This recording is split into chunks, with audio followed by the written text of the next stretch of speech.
Bismillahirrahmanirrahim. Assalamualaikum warahmatullahi wabarakatuh. Alhamdulillahi rabbil alamin. Wassalatu wassalamu ala asyrafil anbiya wal mursalin.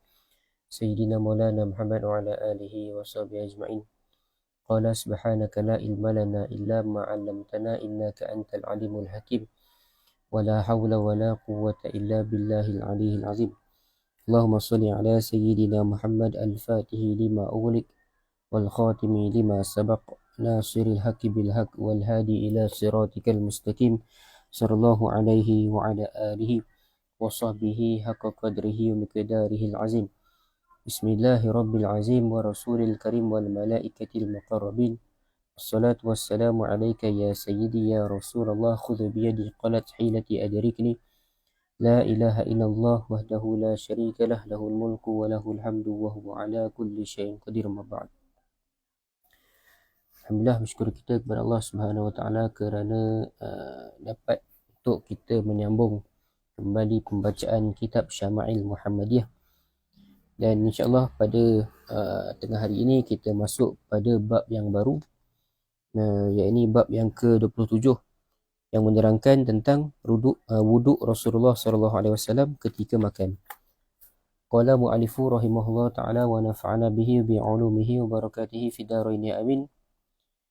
Ma jaa fi sifati wudu'i Rasulillah sallallahu alaihi wasallam inda ta'am. Wuduk Rasulullah SAW ketika makan. Dan bab ini membentangkan hadis-hadis tentang wuduk Nabi SAW ketika makan, iaitu sebelum makan dan juga selepas makan. Jadi wuduk ini dia ada dua makna. Kalau kita baca secara literal, kita akan faham wuduk itu adalah wuduk yang seperti mana kita nak sembahyang tu, dan wuduk. Tetapi dalam pengertian hadis ni dia ada dua maksud wuduk. Ada dua maksud wuduk. Yang pertamanya adalah wuduk syar'i. Iaitu wuduk yang sebagaimana disyariatkan untuk solat lah. Dan sebagaimana disyariatkan sebelum solat, itu dipanggil wuduk syar'i. Dan yang kedua adalah wuduk urfi. Wuduk urfi, yakni wuduk dalam pengertian membasuh tangan. So ada dua. Satu wuduk syar'i yang kita wuduk sebelum kita nak solat tu, dan yang keduanya adalah wuduk urfi, wuduk yang diertikan sebagai membasuh tangan tu. So ada dua. Jadinya wuduk mengikut pengertian pertama, yakni wuduk syar'i, tidak dilakukan oleh Nabi SAW ketika makan, sebagaimana difahami daripada hadis pertama dan kedua yang akan diceritakan di bawah nantilah. Adapun wuduk urfi, yakni membasuh tangan, adalah digalakkan oleh Nabi SAW sebagaimana dalam hadis ketiga. Okey, jadinya pengertian wuduk yang pertama, yakni wuduk syar'i tadi, tidaklah dilakukan oleh baginda Nabi SAW ketika mana hendak makan, ataupun selepas makan, ataupun sebelum makan. Tapi yang dilakukan oleh baginda Nabi adalah wuduk urfi. Kita masuk pada hadis yang ke-175, yakni wuduk sebelum solat lah. So kita jelas ada dua pengertian wuduk di sini, adalah yang pertama wuduk syar'i dan juga wuduk urfi. Hadis yang ke-175, An Ibni Abbas radhiyallahu anhuma anna Rasulullah sallallahu alaihi wasallam kharaja minal khala'i faqurriba ilaihi at'am faqalu ala na'tika biwadu'i faqala innama umirtu bil wudu'i idza qumtu ila shalah. Maksudnya diriwayatkan daripada Ibnu Abbas radhiyallahu anhuma. Beliau menceritakan Rasulullah SAW keluar dari tempat buang air, lalu dihidangkan kepadanya makanan. Para sahabatnya bertanya, adakah perlu kami bawakan air wuduk kepada kamu? Baginda menjawab, sesungguhnya aku hanya disuruh mengambil wuduk apabila aku hendak mengerjakan solat. Jadinya dalam hadis ni diceritakan bahawa setelah Nabi SAW selesai membuang air lah, setelah Nabi SAW selesai membuang air, yang sudah pastinya wuduknya akan terbatal, dan sudah pasti wuduk akan terbatal, kemudiannya baginda makan makanan yang dihidangkan kepadanya tanpa mengambil wuduk terlebih dahulu. Dan apabila ditanya, baginda menjawab, wuduk hanya untuk mengerjakan solat. Yang inilah kalau kita nak faham adalah apabila Nabi SAW selesai membuang air, maka dihidangkan kepada Nabi itu makanan. Dihidangkan kepada Rasulullah makanan. Lalu Nabi SAW makan makanan tersebut. Kemudian ada para sahabat bertanyakan kepada Nabi, perlukah kami ini bawa air wuduk kepada engkau, wahai Rasulullah? Sahabat tanya. Dan kemudian Nabi SAW kata, aku hanya disuruh mengambil wuduk apabila aku hendak solat. Jadinya yang kita boleh ambil daripada hadis ini adalah tidak dituntut mengambil wuduk ketika hendak menikmati makanan, sama ada tuntutan wajib atau tuntutan sunat. Yang ini tidak diwajibkan maupun tidak disunatkanlah untuk mengambil wuduk ketika mana kita hendak menikmati makanan. Sebelum nak makan makanan tersebut, kita tidak diwajibkan maupun tidak disunatkan untuk mengambil wuduk. Jadinya wuduk yang dimaksudkan ialah wuduk syar'i. Dan sebab itu Nabi SAW kata baginda tidak disuruh mengambil wuduk selain apabila hendak mengerjakan solat. Nabi SAW hanya disuruh untuk mengambil wuduk sewaktu nak mengerjakan solat sahaja. Bukannya sebelum makan pun kena ambil wuduk, tidak perlulah. Itu yang dimaksudkan oleh Rasulullah. Adapun wuduk dalam pengertian urfi, macam saya sebutkan tadi, macam kita bincangkan tadi, wuduk ni ada dua. Satu wuduk syar'i, yang kita gunakan untuk inilah wuduk sebelum kita nak solat lah. Dan kemudiannya adalah wuduk urfi.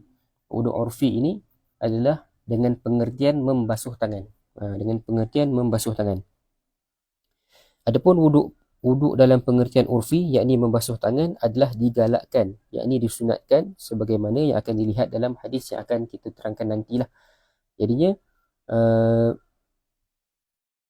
tidak diwajibkan maupun tidak disunatkan untuk mengambil wuduk seperti mana wuduk sebelum solat apabila kita hendak menikmati makanan, tetapi hanya kita ini disunatkan untuk mengambil wuduk secara urfi, yakni wuduk dalam pengertian membasuh tangan sahaja. Itu adalah disunatkanlah. Tetapi wuduk untuk seperti mana wuduk solat itu tidak diwajibkan maupun disunatkan ketika mana kita hendak makan makanan. Itu. Kemudian hadis yang ke-176 an Ibni Abbas radhiyallahu anhuma qala kharaja Rasulullah sallallahu alaihi wasallam minal ghaiti fa utiya bit-ta'amin faqila lahu ala tawaddau faqala a'usalli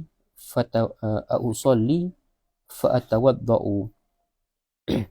Maksudnya diriwayatkan daripada Ibnu Abbas radhiyallahu anhuma. Dan daripada Ibnu Abbas radhiyallahu anhuma samalah seperti riwayat sebelum ni daripada Ibnu Abbas juga.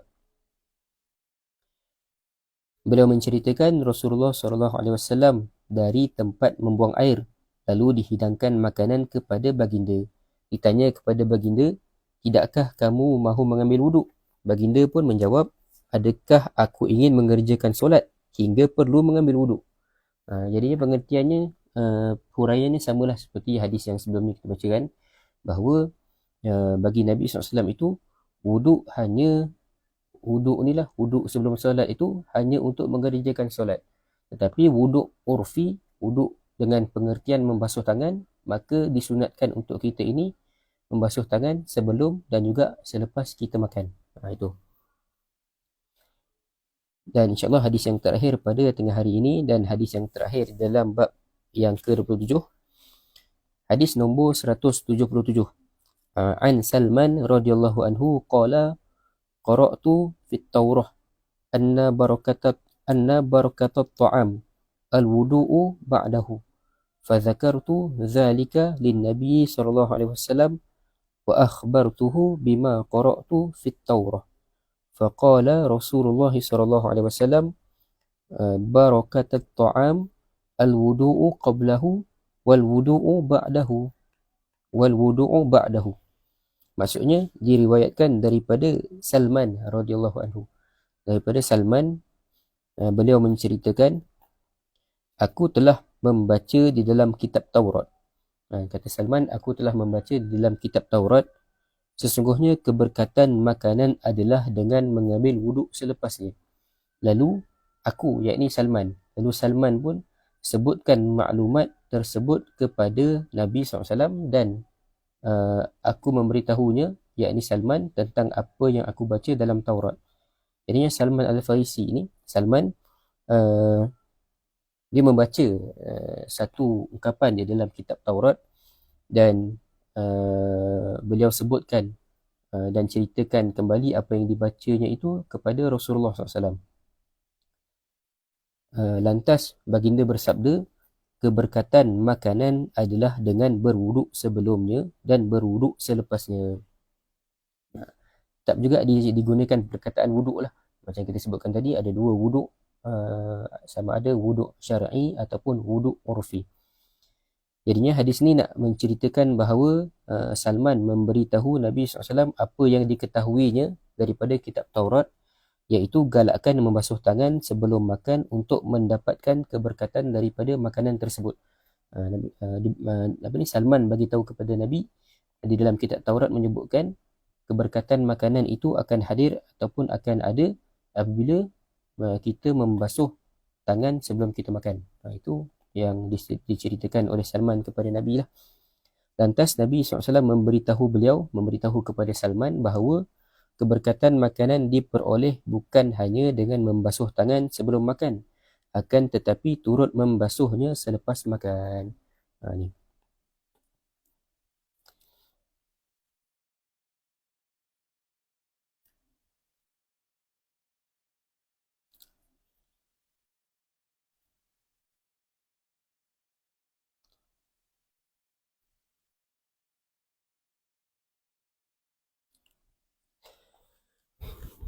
Jadi Nabi SAW beritahu kepada Salman bahawa keberkatan makanan itu akan ada apabila kita ini bukan sahaja membasuh tangan selepas makan, bahkan sebelum makan pun kita kena basuh tangan, maka akan ada keberkatan daripada makanan tersebut. Jadinya dalam hadis ini menyebutkan perkataan mengambil wuduk.